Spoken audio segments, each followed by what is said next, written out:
하나님의 말씀 함께 보시겠습니다. 오늘 우리에게 주시는 하나님의 말씀은 신명기 33장 29절 말씀입니다.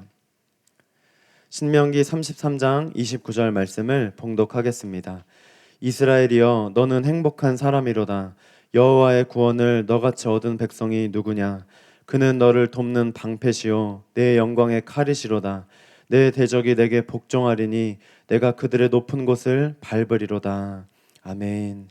이제 사랑하는 교회 수석 부목사님이신 김동호 목사님께서 나오셔서 진정한 행복으로 초대하시는 하나님이라는 제목으로 하나님의 말씀 선포해 주시겠습니다.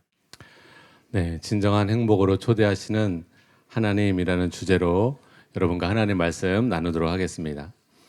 아마 여러분 모두 마음속으로 행복해지기를 바라실 것입니다.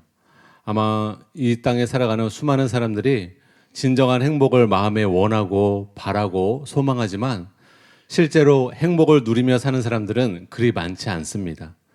왜냐하면 무엇이 행복에 이르는 길인지 세상 사람들은 잘 모르기 때문입니다. 그러나 성경에는 우리가 어떻게 해야 행복하게 살 수 있는지 그 비결에 대해서 나와 있습니다. 오늘 그 행복의 비결에 대해서 여러분 깨달으시고 여러분 다 행복하게 삶을 살아가게 되시기를 예수님의 이름으로 축복합니다. 조나단 에드워즈는 행복에 대해서 이런 말을 했습니다. 모든 사람의 영혼은 필연적으로 행복을 추구한다. 인간 본성의 보편적인 성향이 그러하다. 선한 사람이든 악한 사람이든 그 점에서는 같다. 행복을 기뻐하지 않거나 소원하지 않는 이성적 존재는 없다. 그것을 바라지 않는 그 어떤 존재도 있을 수 없다. 젊은 사람이든 노인이든 다 같이 행복을 사랑하고 선한 사람이든 악한 사람이든 지혜로운 사람이든 어리석은 사람이든 다 그것을 원한다라고 말을 했습니다. 이처럼 사람이면 누구나 행복을 원합니다. 행복하고 싶어서 돈을 추구하는 사람도 있고 행복하고 싶어서 성공을 추구하고 지식을 추구하고 쾌락을 추구하고 있습니다. 자신만의 행복을 찾아 많은 사람들이 헤매이고 있습니다. 그런데 그것은 다 신기루일 뿐입니다. 왜냐하면 단순히 자신의 꿈이 이루어진다고 행복하게 되지 않기 때문에 그렇습니다. 이에 대해 클라우디오 플레이전 목사님은 이런 말씀하셨어요.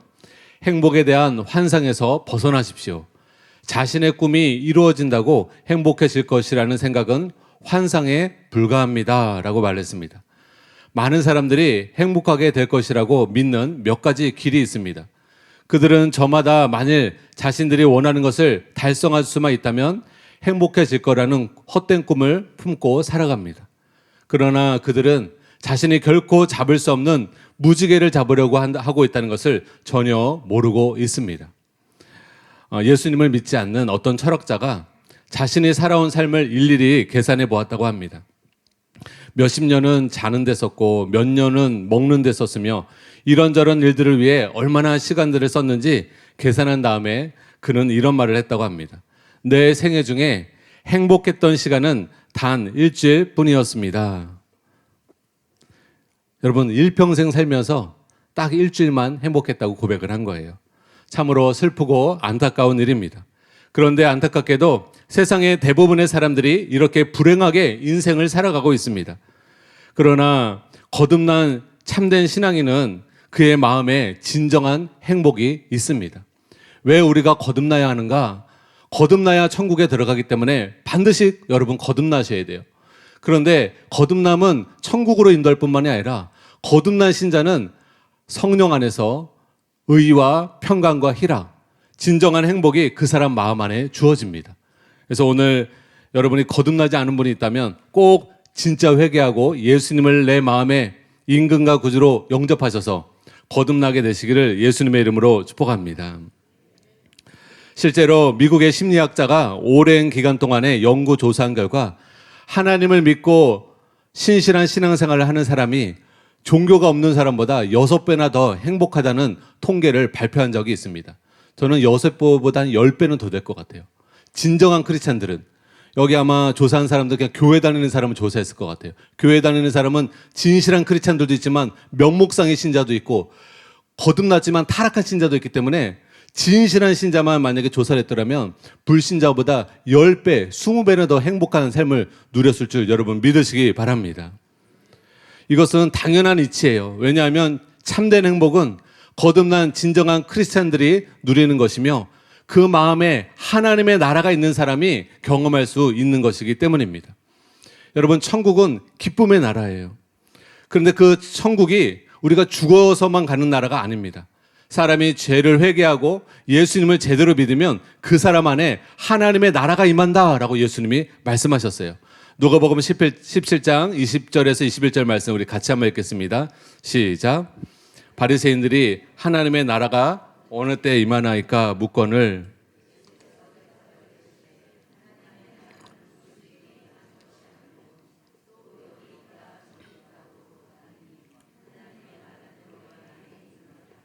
아멘.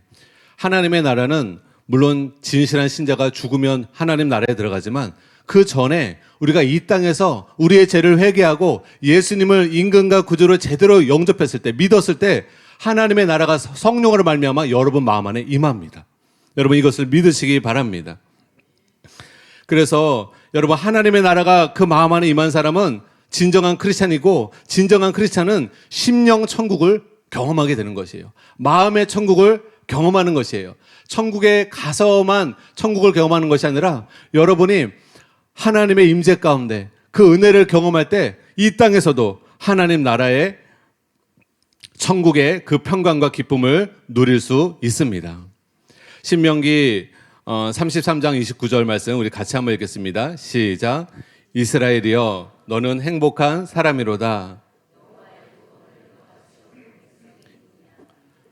너를 돕는 방패시오 내 영광의 카르시로다. 내 대적이 내게 복종하리니 그들 높은 것을 밟으리로다.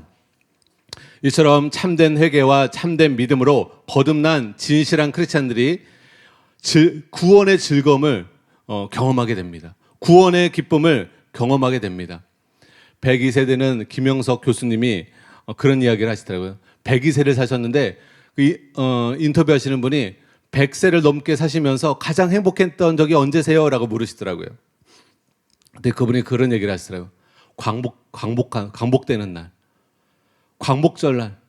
이 나라가 일제 식민지에서 벗어나는 해방을 얻은 그날을 그 기쁨을 잊을 수 없다. 그 희열을, 그 즐거움을 수많은 사람들이 나와서 그 자유를 만끽하며 대한독립 만세를 불렀을 때 그 즐거움을 말로 표현할 수 없다. 인생에서 가장 큰 즐거움을 누렸을 때다라고 말씀하셨어요. 근데 여러분 구원의 즐거움은요 이와 같은 거예요. 마귀의 속박 가운데 살다가 죄의 속박 가운데 살다가 어둠의 속박 가운데 살다가 회개하고 예수님을 믿음으로 말미암아 예수님이 죄에서 마귀에서 우리를 자유케 해주시고 해방케 된 것입니다. 그것이 구원입니다. 여러분 마귀로부터 자유케 되시기를 예수님의 이름으로 축복합니다. 우리가 죄로부터 벗어나고 어둠의 세력으로부터 벗어나게 되면 주님의 은혜 아래에서 참된 자유함을 경험하게 되고 구원의 기쁨, 구원의 즐거움을 경험하게 되는 것입니다. 저도 교회를 한 1년 동안은 그냥 다녔어요. 그냥 다니다가 예수님을 정말 회개하고 예수님을 만나니까 와, 세상에서 경험해보지 못한 기쁨과 즐거움이 있는 거예요. 그전에는 오락실을 열심히 다녔는데 또 친구들하고 헤비메탈 그룹이 하는 그런 공연장에 자주 갔는데 이제 그런 데 안 가게 되고 교회에 매일 와가지고 기도하게 되는 거예요. 왜냐하면 구원의 기쁨이 제 안에 가득한 거예요. 구원의 즐거움이 가득한 거예요. 이 세상에서 살지만 한 번도 경험해보지 못한 그 구원의 기쁨을 여러분 다 누리시게 되시기를 예수님의 이름으로 축복합니다. 진정한 크리스찬이었던 존 웨슬리는 이런 말을 했어요. 나의 평생에 단 15분도 슬퍼한 일이 없다. 평생에 15분도 슬퍼한 일이 없다. 이 존 웨슬리는 계속 구원의 즐거움 가운데 살아간 것입니다. 성령을 소멸하지 않고 성령 안에서 의와 평강과 희락을 계속 누리며 산 것이에요. 첫째로 한번 따라해 보겠습니다. 여러분이 행복해지기 위해서는 반드시 습관적인 죄의 문제를 해결해야 합니다. 행복해지기 위해서는 불행을 가져오는 원인을 제거해야 됩니다. 여러분이 왜 불행해지는가? 여러분 마음이 왜 고통스러워지는가? 그 원인을 제거해야 돼요. 창세기에 보면 사람이 육체가 아플 때에도 원인이 있잖아요. 어디가 아프면 그게 그냥 아픈 게 아니에요. 그게 어떤 경고음과 같은 겁니다. 어느 장기가 문제가 있는 거예요. 그런 것처럼 마음이 고통이 자꾸 오는 사람, 내가 몸에 병도 없는데 마음의 고통이 계속 찾아오는 사람은 그 원인이 있습니다. 창세기에 보면 아담과 하와는 에덴 동산에 살았습니다. 에덴 동산이라는 뜻은 기쁨과 즐거움이라는 뜻이에요. 이것은 하나님이 인간에 대해서 어떤 계획과 마음을 가지고 계신지 보여줍니다. 이 세상은 왜 이렇게 고통스러운가? 하나님은 왜 이렇게 인생을 고통스럽게 살게 하시는가? 어떤 사람은 오해하는 사람이 있어요. 인간을 처음 만들었을 때 하나님은 에덴 동산에 만들어 놓으셨고, 에덴 동산은 기쁨과 즐거움을 만끽할 수 있는 곳이에요. 고통이 없었던 곳이에요. 부족함이 없었던 곳입니다. 하나님이 아담과 하와를 원래 인간이 살 수 있는 그곳은 그런 행복이 넘치는 곳이었습니다. 에덴 동산에는 아담과 하와의 필요한 모든 것이 갖춰져 있었습니다. 하나님이 완벽하게 만들어 놓으신 인류 역사상 최고의 유토피아였고 최고의 파라다이스와 같은 에덴 동산에서 아담과 하와는 행복하게 살았습니다. 그런데 그렇게 행복을 누렸던 아담과 하와에게 불행이 찾아왔어요. 고통이 찾아왔어요. 왜 그렇습니까? 무엇 때문에 불행이 찾아온 것일까요? 바로 아담과 하와가 선악과를 따먹고 범죄했기 때문입니다. 즉 죄의 결과로 기쁨의 동산인 에덴 동산에서 쫓겨나게 되고 더불어 삶이 고통과 불행의 삶이 시작되었습니다. 그것이 창세기 3장 16절에서 17절에 나오는데요. 우리 같이 한번 읽겠습니다. 시작. 또 여자에게 이르시되 내가 내게 임신하는 고통을 크게 더하리니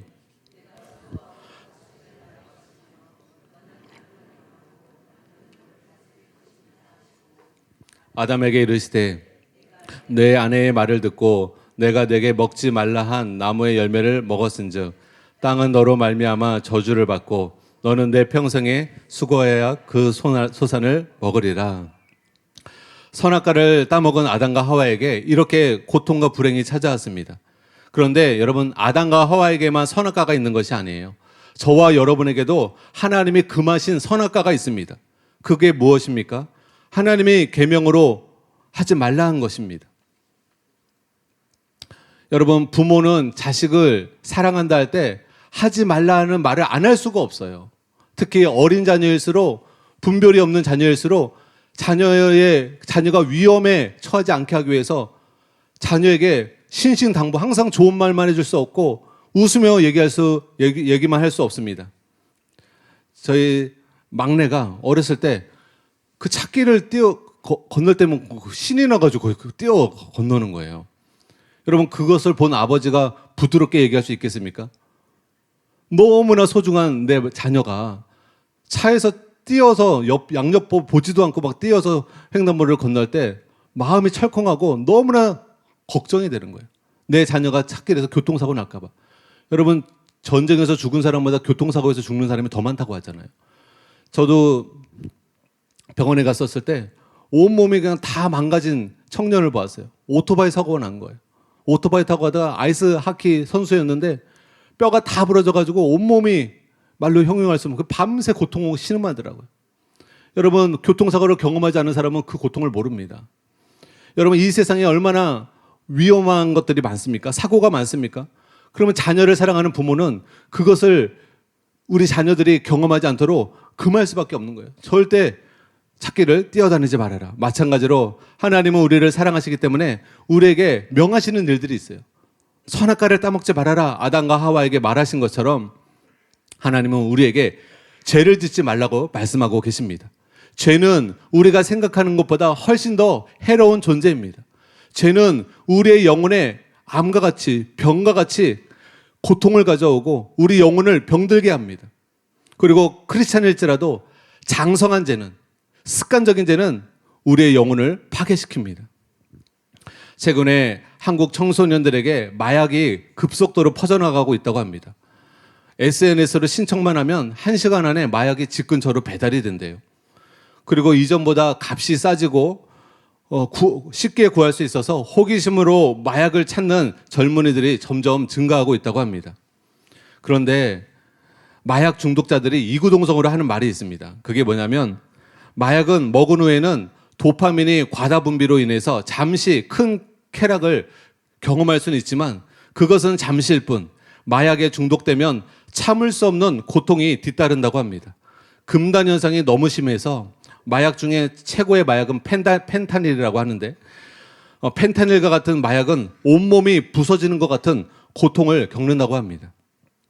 매일 구토를 해서 청년임에도 불구하고 벌써 여러 개의 치아가 상하고 어금니 4개를 잃어버린 그런 청년이 인터뷰를 하는 것을 보았습니다. 유명한 래퍼였는데 마약 중독자가 된 후에 마약이 지옥 같은 고통을 자기에게 안겨주다 주었다고 탄식을 했습니다. 사랑하는 여러분, 마약 먹는 것도 죄지만 모든 죄가요 사람의 영혼에 고통을 안겨다 줍니다. 모든 죄가 정신적으로도 고통을 주고 육신적으로도 고통을 줍니다. 이런 면에서 사람이 행복하려면 마음의 고통을 주고 영혼의 고통을 주는 죄에서 떠나는 삶을 살아야 합니다. 그리고 하나님 명령, 하나님 말씀 따라 살아야 합니다. 신명기 10장 13절 말씀에 우리 같이 한번 읽도록 하겠습니다. 시작. 오늘 내 행복을 위하여 명령과 규례를 지킬 것이 아니냐. 하나님이 우리를 귀찮게 하려고 명령하시는 것이 아니라 무엇을 위하여서 하나님이 우리에게 명령하시는가? 무엇 때문에 하나님이 우리에게 말씀하시는가? 여러분 말씀을 보니까 내 행복을 위하여, 내가 오늘 너의 행복을 위하여 너에게 명하는 여호와의 명령과 규례를 지킬 것이 아니냐. 사랑하는 여러분, 하나님이 여러분을 사랑하셔서 여러분이 행복하기를 바라는 마음으로 명령하시는 그 명령을 하나님의 사랑을 받아들이고 기쁨으로 받으시는 여러분 되시기를 예수님의 이름으로 축복합니다. 하나님은 우리의 행복 때문에 교훈하시고 책망하시고 명령하시는 거예요. 그러므로 사람은 거듭나서 하나님의 말씀에 순종하는 삶을 살아야 행복해집니다. 그런데 사람들이 대부분 거듭나지 않고 하나님의 말씀을 지키지 않고 자기 멋대로 자기 마음대로 살기 때문에 행복하지 않습니다. 그러므로 사람이 불행한 것이 하나님 때문이 아니라 사람이 하나님의 계명을 떠나서 죄 가운데 살기 때문에 불행한 것입니다. 그럼에도 어떤 이들은 자신이 불행해지면 하나님을 원망합니다. 마치 자신의 불행과 고통이 하나님이 주신 것처럼 원망합니다. 그러나 그렇지 않습니다. 하나님을 오해하는 것입니다. 하나님의 본심은 여러분을 향해서 재앙이 아닙니다. 여러분에게 평안을 주는 것이고 희망찬 미래를 주는 것이 여러분을 향한 하나님의 마음인 것을 여러분 꼭 마음에 믿으시기를 예수님의 이름으로 축복합니다. 예레미야 29장 11절에 여러분을 향한 하나님의 마음이 나타나 있습니다. 우리 같이 한번 읽겠습니다. 시작. 여호와의 말씀이니라. 너희를 향한 나의 생각을 내가 하나니 평안이요 재앙이 아니니라. 너희에게 미래와 희망을 주는 것이니라. 사랑하는 여러분, 여러분이 재앙 가운데 산다면 그것은 마귀가 올가매고 속박하고 있는 것이지, 하나님은 여러분에게 궁극적으로 주시고자 하는 것은 여러분 마음이 평안해지는 것입니다. 여러분 행복이 뭐예요? 행복은 여러분 마음 상태에 마음 안에 평안함과 기쁨이 있는 것이 행복입니다. 근데 하나님은 우리 아버지로서 우리가 마음이 평안하고 행복하고 또 우리의 장래가 희망차기를, 우리의 미래가 희망차기를 원하신다고 말씀하고 계세요. 저도 마찬가지예요. 제 사랑하는 자녀들에게 정말 원하는 것이 뭐겠어요? 우리의 자녀들이 불행하게 살지 않고 행복하게 살기를 원합니다. 또 두 번째로 내 자녀들이 미래가 희망차기를 원합니다. 암울한 미래가 있는 것이 아니라, 절망적인 미래가 있는 것이 아니라 사랑하는 우리 자녀들이 희망찬 미래를 바라보며 달려가기를 원합니다. 근데 여러분과 저희 하나님 아버지도 저와 여러분이 마음이 행복하기를 바라시고 여러분의 미래가 영원한 구원, 영원한 영광의 천국으로 여러분이 인도되어지기를 원하신다는 것을 여러분 믿으시기 바랍니다. 예레미야 애가 3장 33절을 우리 한번 같이 읽겠습니다. 시작. 주께서 인생으로 고생하게 하시며 근심하게 하심은 본심이 아니시로다. 여러분, 하나님의 본심은 인생으로 하여금 고생하며 살도록 하는 것이 하나님의 뜻이 아니에요. 근심하며 살게 하는 것이 하나님의 뜻이 아니에요. 저와 여러분이 평안한 가운데 행복을 누리며 사는 것이 하나님의 뜻입니다. 그렇다면 불행과 고통은 왜 찾아오는가? 그 원인에 대해서 성경은 명확하게 말씀하고 있습니다. 그것은 인간이 하나님을 경외하지 않고 하나님을 존중하지 않고 자기 멋대로 죄 가운데 살고 있기 때문에 불행하다라고 말씀하고 있어요. 고통스럽다라고 말씀하고 있어요. 예레미야 2장 19절입니다. 같이 한번 읽겠습니다. 시작. 내 악이 너를 징계하겠고 내 반역이 너를 책망할 것이라. 그런즉 내 하나님 여호와를 버림과 내 속에 나를 경외함이 없는 것이 악이요 고통인 줄 알라. 주 만군의 여호와의 말씀이니라. 아멘. 이처럼 성경은 여호와를 경외하지 않는 것이 악이다. 그리고 그것 때문에 고통한다라고 말씀하고 있는 거예요. 여러분, 이것은 성경은 정확한 원리를 말하고 있습니다. 사람이 왜 고통 중에 사는가? 하나님을 경외하지 않아서 그렇다. 하나님을 경외하지 않고 죄 가운데 살아서 사람이 고통하는 것이다. 여러분, 그래서 행복하기, 악을 행하면서 행복할 수 없어요. 아무리 돈이 많고 아무리 직장에서 사장이 됐고 회장이 되었다 할지라도요, 악인들에게는 평강이 없고 행복이 없습니다. 이사야 48장 22절의 말씀 우리 같이 한번 읽겠습니다. 시작. 여호와께서 말씀하시되 악인에게는 평강이 없다 하셨느니라. 아멘. 여러분, 히틀러가 독일의 독재자였죠. 근데 죽기 직전에 발견된 게 무엇이냐면 그 마약에 중독되어져 있었다 하더라고요. 굉장히 마음이 불안해 있었다고 하더라고요. 초조해 있었다 하더라고요. 여러분, 독재자들이요, 모든 것을 다 갖고 있으면서도 그 독재자에서 쫓겨날까봐 항상 불안하고 초조하고, 죄 가운데 사는 사람은 평강이 없습니다. 김정은 마음 안에도 여러분 평강이 없습니다. 평강은, 진정한 평강과 기쁨은 진실한 크리스찬들에게만 있는 줄 여러분 믿으시기 바랍니다. 하나님의 명령 따라 살지 않는 자는 그 누구도 마음에 평강이 없다는 말을 여러분 진실로 믿으시기 바랍니다. 반대로 하나님의 명령 따라, 하나님의 인도 따라 살아가는 사람은 마음에 평강이 있습니다. 이사야 48장 17절 18절 말씀 우리 같이 한번 읽겠습니다. 시작. 너희의 구속자시오 이스라엘의 거룩하신 이신 이르시되 나는 내게 유익하도록 가르치고 너를 마땅히 행할 길로 인도하시는 내 하나님 여호와라. 내가 나의 명령에 주의하였더라면 내 평강이 강과 같았겠고 내 공의가 바다 물결 같았을 것이며. 이처럼 하나님은 우리를 유익하도록 가르치고 우리를 유익하도록 우리를 인도하시는 분이세요. 말씀으로 인도하시는 분이세요. 우리가 행복하도록 말씀으로 인도하시는 분이세요. 성령으로 인도하시는 분이세요. 근데 우리가 그 명령을, 하나님 말씀을 주의 깊게 듣지 않는 거예요. 하나님 말씀을 귀담아 듣지 않는 거예요. 여호와의 목소리를 청종하지 않으므로 행복을 누리지 못하는 거예요. 여러분, 여호와의 목소리를 청종하고 그 말씀 따라 여러분이 하나님 앞에서 진실하게 순종하며 살아가면 반드시 여러분 마음에 강 같은 평강이 임할 줄 믿으시기 바랍니다. 강 같은 기쁨이 임할 줄 믿으시기 바랍니다. 하나님의 명령에 순종하는 삶이 어떤 삶이에요? 의로운 삶이고 거룩한 삶이에요. 사람이 거듭나서 하나님의 명령에 순종하는 의로운 삶, 거룩한 삶을 살아갈 때 사람은 진짜 그 마음에 평강이 있고 기쁨이 있습니다.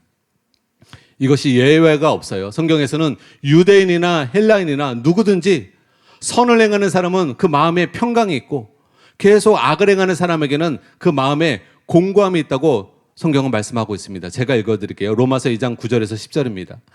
악을 행하는 각 사람의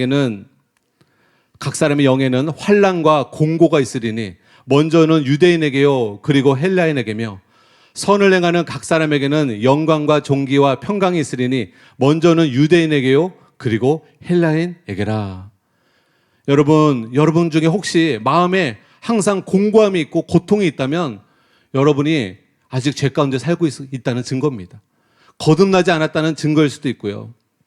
거듭났다 하더라도 타락한 삶을 살고 있다는 증거입니다. 반대로 여러분 마음에 주로 평강과 기쁨이 자리 잡고 있다면 여러분은 거듭났다는 증거이고요.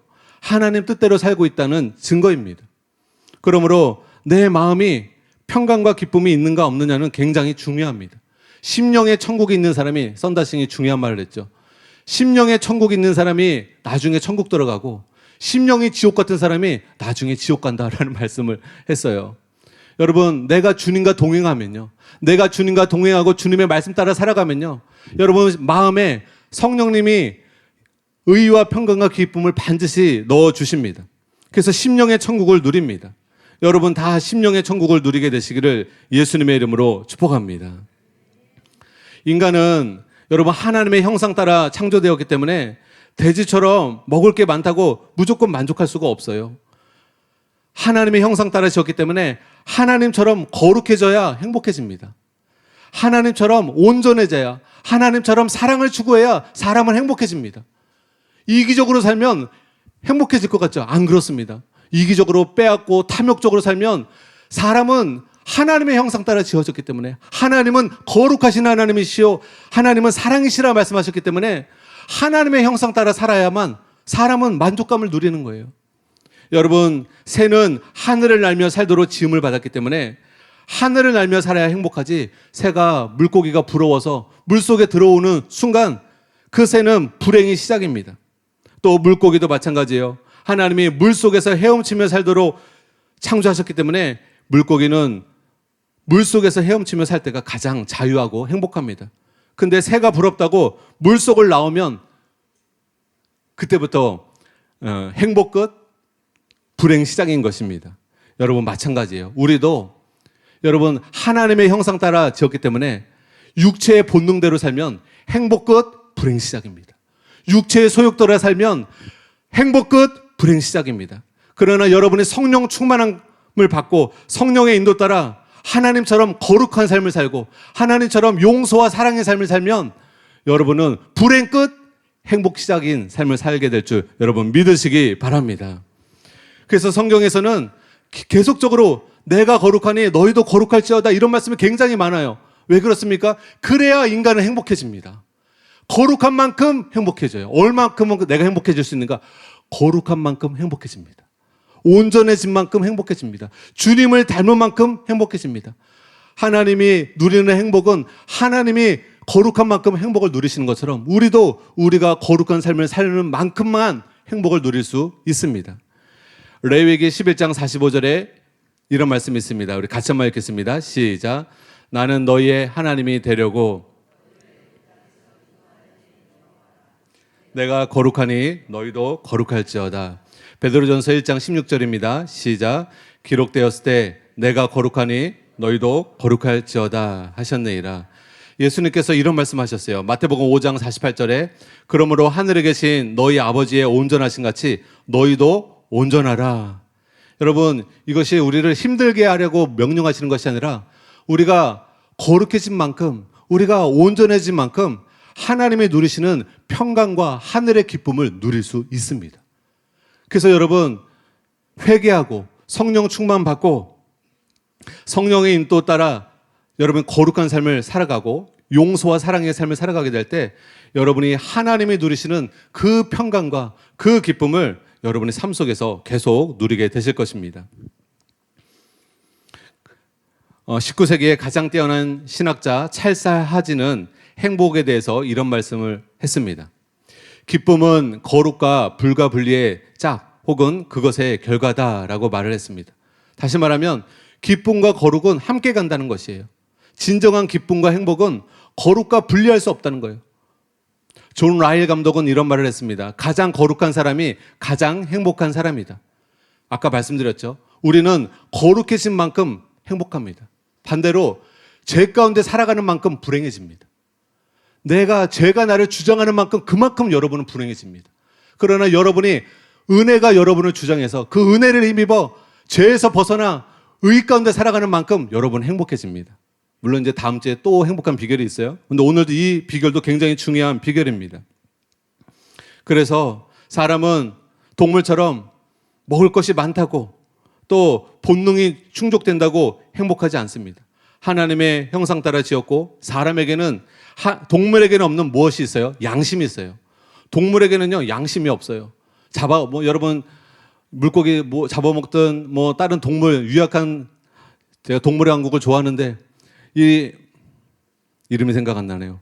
그 맹수가 사슴을 공격하는데 사슴이 배를 한 입 뜯어 먹어가지고 배로 창자가 다 나온 거예요. 그래가지고 사슴이 막 도망가는 거예요. 아프다고 막 창자가 다 나고 있는데 막 도망가는 거예요. 보는데도 너무 막 기도가 나올 정도로 기도가 나오려고 하더라고요. 너무 안타까워서. 근데 하이에나, 이놈의 하이에나 진짜 생긴 것도 못생겨가지고 하이에나가 그렇게 몇 명에서 그 사슴을 그렇게 공격을 하더라고요. 근데 여러분, 하이에나가 그걸 잡아먹으면서 양심이 찔려 눈물을 흘리더라. 그런 일이 없어요. 동물들은 아무리 잡아먹고 별짓을 다 해도 양심이 찔리는 일이 없어요. 왜? 동물은요, 하나님이 본능으로 살게끔 만들어 놓으신 거예요. 그러나 사람은 하나님의 형상 따라 지었습니다. 여러분에게 다 양심이 있습니다. 양심을 어기면 사람은 고통스럽습니다. 양심을 거부하고 살면 사람은 누가 뭐라 하지 않아도 짜증이 납니다. 누가 뭐라 하지 않아도 불편합니다. 누가 뭐라 하지 않아도 괴롭습니다. 그래서 여러분, 양심이 충족돼야 사람은 진정한 행복을 누릴 수 있는 것입니다. 그래서 하나님 말씀 따라 살아야 하지만 그 말씀 따라 살기 위해서 우리를 도우시는 성령님을 힘입어서 우리가 말씀 따라 살 때 우리의 양심이 충족되어서 진정한 행복을 누릴 수 있는 것이죠. 감리교 창시자 존 웨슬리는 이런 말을 했습니다. 거룩하지 않은 자가 행복하게 되는 것은 불가능하다. 어떤 영역이든지 죄가 지배하고 있는 한 그곳에 행복이 있을 수 없다. 같이 한번 따라해 보겠습니다. 어떤 영역이 있든지 죄가 지배하고 있는 한 그곳에 행복이 있을 수 없다. 여러분 마음에 죄가 지배하고 있는 한 절대 행복이 있을 수 없습니다. 여러분, 과거의 삶을 여러분 돌이켜 보시기 바랍니다. 이런 관점에서 자기의 마음을 살펴보시기 바랍니다. 내가 누구를 진짜 미워하고 살고 있어요. 내 마음에 미움이 가득한 삶을 살고 있어요. 성경에는 용서하라고 말하고 있는데 용서하지 않고 계속 미워하고 증오하고 살고 있어요. 행복이 있습니까? 저는 단연코 말합니다. 그 사람 행복이 없습니다. 하나님은 우리에게 명령하셨어요. 용서하라고. 근데 용서하지 않고 계속 마음에 쓴뿌리를 갖고 원망하고 불평하고 살면 여러분, 그 사람의 마음에 진정한 행복이 있을 수가 없습니다. 알코올 중독자도 마찬가지예요. 술을 잠깐 먹을 때는 좋은 것 같지만 알코올 중독자로 살아가는 사람을 제가 여러 번 만났습니다. 그 사람에게 행복이 없습니다. 행복이 없습니다, 여러분. 매일같이 소주를 사와서 소주 한 병을 다 마시고 두 병을 마시고 세 병을 마셔도 그 사람 마음 안에 진정한 행복이 없습니다. 모든 죄의 중독이 마찬가지입니다. 죄가 그 사람을 주장하는 한 그 사람 마음 안에 행복이 있을 수 없습니다. 그럼 누가 행복한가? 은혜가 그 사람의 마음을 주장하는 사람이 행복합니다. 하나님의 은혜가 여러분의 마음을 주장해서 여러분이 의 가운데 살아가고 거룩한 가운데 살아가고 용서하며 사랑하며 살아가게 될 때 여러분 마음이 진짜 행복하게 될 줄 믿으시기 바랍니다. 여러분, 이것은 하나님의 말씀은 거짓이 없잖아요. 하나님은 정확한 진단을 내리시는 것입니다. 전 지구상에 아무리 부요한 사람이라 할지라도 여러분 부러워하지 마세요. 그 사람이 계속 죄 가운데 살며 죄를 탐닉하는 사람이라면, 쾌락을 추구하는 사람이라면 그 사람 마음에는 행복이 없습니다. 행복한 사람이 단 한 사람도 없어요. 반대로 지구상에 계속 예수님을 의지하고 그 은혜 가운데 살며 성령을 힘입어 하나님 뜻 가운데 살아가는 사람은 불행한 사람이 단 한 사람도 없습니다. 그러므로 여러분, 행복이 어디에 있는지를 여러분이 분명히 아시고 세상의 것들을 욕심부리지 말고 여러분 하나님의 은혜를 사모하는 여러분 되시기를 예수님의 이름으로 축복합니다. 로마서 14장 17절 말씀을 우리 같이 한번 읽겠습니다. 시작. 나라는 먹는 것과 마시는 것이 아니요 오직 성령 안에 있는 의와 평강과 희락이라. 여러분, 신앙생활은 어차피 자신의 힘만으로 할 수가 없지요. 그러므로 우리는 반드시 성령 안에 있어야 하고 성령님을 의지해야 합니다. 그리고 성령님을 쫓아 행해야 합니다. 성령님을 쫓아 행하는 것이 의예요. 성령님을 쫓아 성령의 인도 따라 살아가는 것이 의입니다. 그러면은 평강과 희락은 그림자처럼 따라옵니다. 의가 뭐예요? 하나님의 통치를 받는 거예요. 성령님은 하나님 뜻 가운데로 우리를 인도합니다. 그래서 의로운 삶이란 무엇인가? 그냥 단순히 양심 바르게 사는 것이 아니라 우리 안에 거하시는 성령님의 인도 따라 내가 하나님의 통치를 따르는 것입니다. 성령의 인도 따라 즉각 순종하며 살아가는 것입니다. 그럴 때 평강과 기쁨은 그림자처럼 여러분을 따라오게 될 것입니다. 에스겔 36장 27절 말씀 우리 같이 한번 읽겠습니다. 시작. 또 내 영을 너희 속에 두어 너희로 내 율례를 행하게 하리니 너희가 내 규례를 지켜 행할지라. 성령님을 우리 안에 두시게 하신 이유는 우리가 거듭난 우리 안에서 우리가 성령의 도우심을 받아서 의를 행할 수 있도록 거룩함을 행하며 살아갈 수 있도록 도우시는 것입니다. 그래서 의를 행하게 될 때 평강과 희락이 따라오고 또 사랑의 열매는 무엇이라고 성경에 말하고 있냐면 사랑과 희락과 평강이라고 말하고 있죠. 그래서 사랑을 추구할 때 희락과 평강, 이 행복이 그림자처럼 따라오게 되는 줄 여러분 믿으시기 바랍니다. 그래서 사랑하는 여러분, 제가 가장 행복했을 때는 언제였냐면 정말 진짜 자신의 죄를 회개했을 때, 하나님 앞에 내 죄를 깊이 회개했을 때, 그리고 하나님의 은혜가 제 마음을 가득 채웠을 때, 그때 가장 행복하더라고요. 그래서 하나님 뜻 가운데 살아갈 때, 저도 한때는 큰 돈도 만져봤고, 한때는 뭐 이것 원하는 것을 사보기도 했고, 근데 그런 것과 비교할 수 없는 만족이 언제 있었느냐? 정말 나의 죄를 깊이 회개해서 그 죄에서 완전히 돌아서고 하나님을 전심으로 향하여서 하나님의 은혜를 받고 이제는 새로운 삶을 살아갈 때, 이제는 거룩한 삶을 살아가고 다른 사람을 용서하며 사랑하며 살아갈 때 저의 심령에 넘치는 그 기쁨이 제 안에 있었습니다. 그래서 군대에 있었을 때 하나님 앞에 진짜 깊이 회개했어요. 제가 군대에 처음 갔었을 때는 원하는 부대를 가지 않고 아우지 탄광과 같은 부대를 가가지고 하나님을 원망했어요. 하나님, 저 왜 이런 부대에 보내셨어요? 이게 뭐예요? 교회도 막 다 쓰러져가는 오두막집 같은 교회였고, 목사님은 또 백발의 할아버지신데 자기 가족 자랑만 하시는 설교가 아니라 본인 가족 자랑만 하시는 교단 자랑하고 가족 자랑하는 목사님이셨어요. 그래서 신우 회장이 마지막 보루다 신우 회장하고 같이 신앙생활 잘해야지. 그 신우 회장한테 제가 어려움을 토로했더니 그런 어려움이 있느냐, 나를 따라와라 그러더니 저 창고에 가더니 그 성탄 세례식 때 쓰는 포도주를 저한테 한 잔 주더니 얘기해라, 이거 마셔라, 힘들 때마다 내가 이건 줄 수 있다 그랬어요. 자기도 힘들면 여기 와서 포도주를 마신대요. 어떤 것 하나 위로가 되지 않는 거예요. 너무 마음이 괴로운 거예요. 정말 군대 자체가 너무 힘든데 그 마음에 원망과 불평이 가득하니까 또 마음이 괴로운 거예요. 여러분, 그리고 그래서 제가 마음에 전 대대원을 구원시키려는 그 하나님의 뜻이 있었는데 그것을 마치 요나 선지자처럼 포기를 했어요. 그리고 그냥 교회도 시험 들어가지고 안 나갔어요. 그랬더니 어떤 일이 벌어진지 아세요? 그 해병대에 가서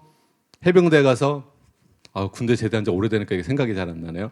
해병대 가서 그 힘들게 받는 훈련을 뭐라 그러죠?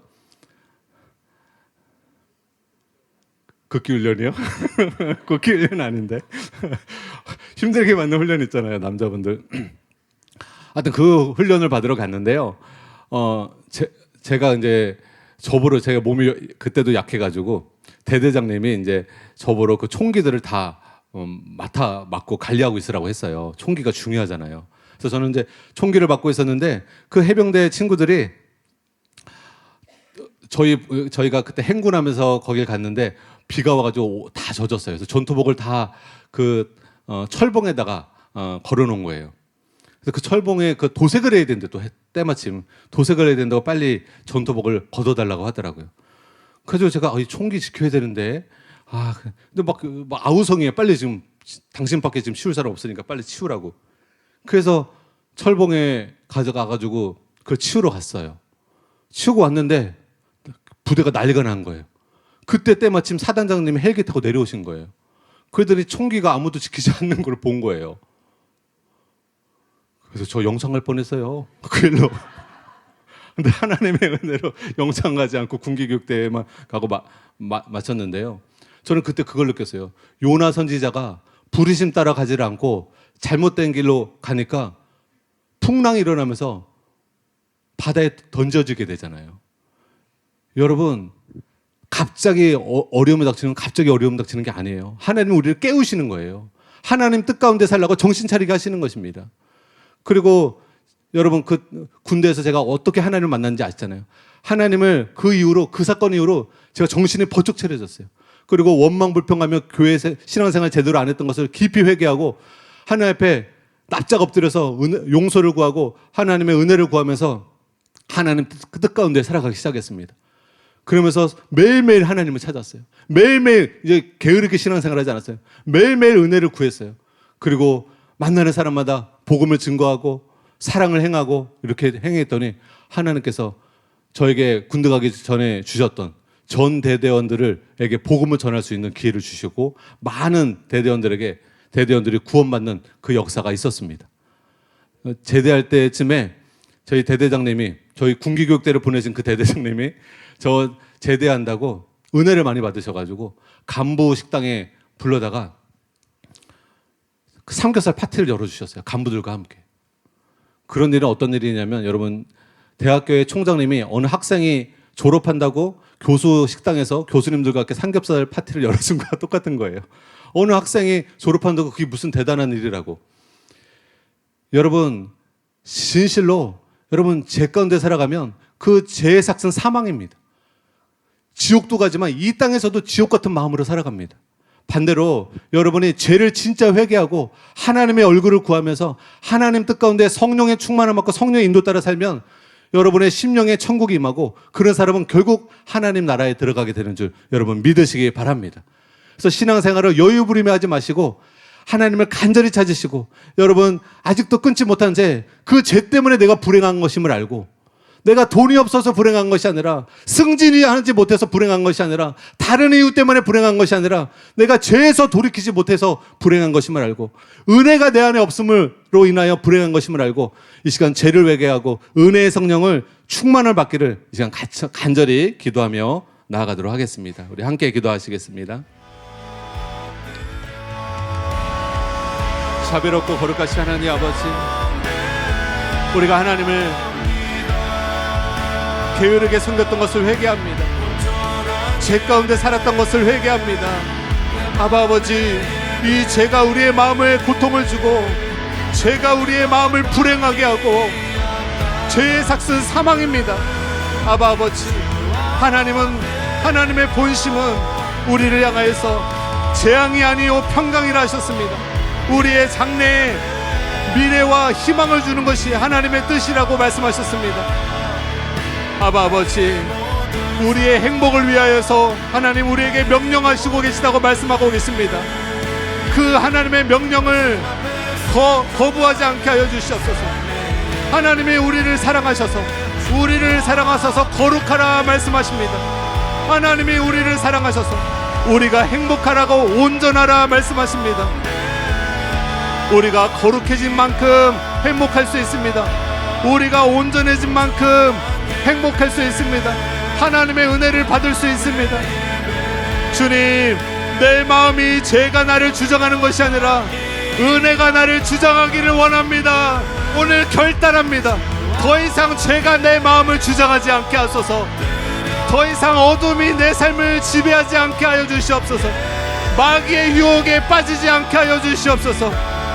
하나님을 오해하지 않고 하나님이야말로 나가 행복하기를 바라시는 분이시고, 하나님이야말로 내가 구원받기를 원하시는 분이시고, 하나님이야말로 내 영혼이 잘되고 범사가 잘되기를 원하시는 분이심을 알고 온 맘 다해 하나님의 얼굴을 구합니다. 은혜의 성령을 구합니다. 간절히 구합니다. 은혜의 담비를 부어 주시옵소서. 내 메마른 심령에 은혜의 담비, 성령의 담비를 부어주셔서 하늘문을 여시고 촉촉하게 내 마음이 적셔지게 하여 주시옵소서. 자비롭고 거룩하신 주님, 결단합니다. 습관적인 죄에서 돌이키기로 결단합니다. 음란 중독, 도박 중독, 술 중독, 마약 중독, 미움 중독, 모든 죄의 중독에서 끊어내기로 결단합니다. 중독에서 벗어나기로 결단합니다. 잘못된 생각에서 돌이키기로 결단합니다. 그리고 하나님의 은혜가 내 마음과 세상 생각을 주장하게 하여 주시옵소서. 내 마음과 생각이 새로워지게 하여 주시옵소서. 은혜의 성령을 통하여서 새 마음이 부어지기를 원합니다. 은혜의 성령을 힘입어 부드러운 마음이 임하기를 원합니다. 하나님 뜻 가운데 살아가기를 원합니다. 거룩함과 화평함을 추구하며 살아가기를 원합니다. 아버지, 거룩해진 만큼 행복해질 수 있습니다. 온전해진 만큼 행복할 수 있습니다. 사람은 동물과 달라서 본능으로 살면 불행해집니다. 하나님의 형상으로 지음받았기 때문에 하나님처럼 거룩을 추구해야 행복해집니다. 하나님처럼 사랑을 행해야 행복해집니다. 아버지, 오늘 결단하게 하여 주시옵소서. 결단하게 하여 주시옵소서. 돈을 추구하며 살아가지 않게 하여 주시고 거룩을 추구하며 살아가게 하시옵소서. 하나님을 추구하며 살아가게 하여 주시옵소서. 내 인생에 내가 무엇을 목적으로 살아야 하는가? 하나님을 목적으로 살아야 합니다. 은혜를 추구하며 살아가야 합니다. 거룩을 추구하며 살아가야 합니다.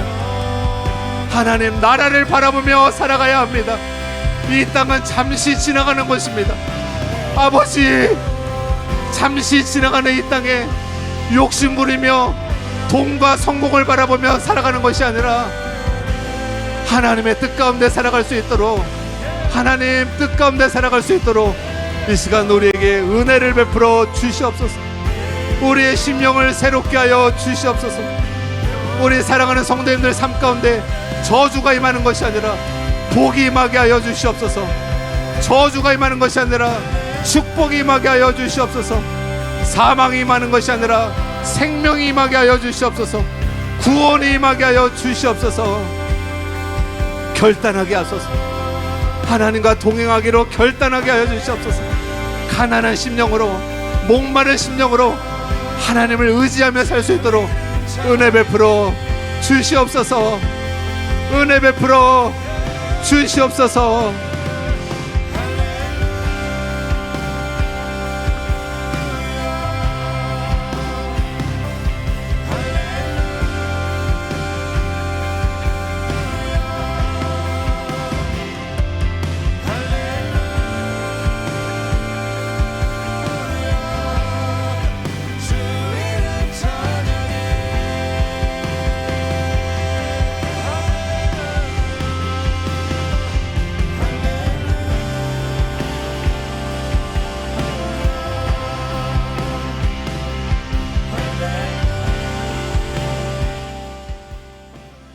존귀하신 예수님의 이름으로 기도드렸습니다. 아멘.